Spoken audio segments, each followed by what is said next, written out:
পাঁচটা ডাক্তার দেখানো হয়ে গেছে মাকে। তো প্রথমে ব্লাড টেস্ট করলো, কোনো কিছু ধরা পড়েনি। তারপরে বললো ইসিজি করতে, তো মাকে ইসিজিও করা হলো।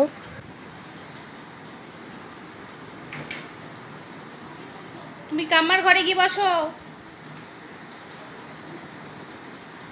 তো মাকে ইসিজি করা হচ্ছে, কিন্তু কোনো কিছুতেই মানে রোগটা ধরা পড়ছে না। আর মানে এতটাই অসুস্থ হয়ে পড়ছে দিনের পর দিন, কি বলবো, কিছু খেতে পারছে না, কিছুই খাচ্ছে না।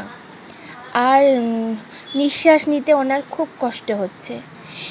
তো মানে এই নিয়ে 5টা ডাক্তার দেখানো হলো। তো 5টা ডাক্তার দেখানোর প্রচুর রকমের টেস্ট দিয়েছে, সব টেস্ট করা হয়েছে, ওষুধ খাচ্ছে, কিন্তু কোনোটাতেই কোনো কাজ হচ্ছে না।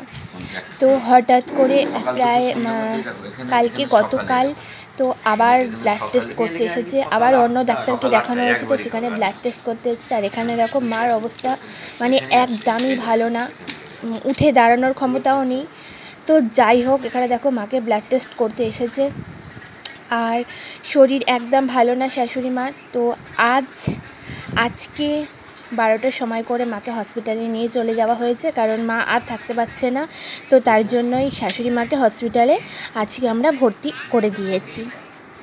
তো তোমরা সবাই প্রে করো যেন তাড়াতাড়ি উনি সুস্থ হয়ে বাড়ি ফিরে আসে।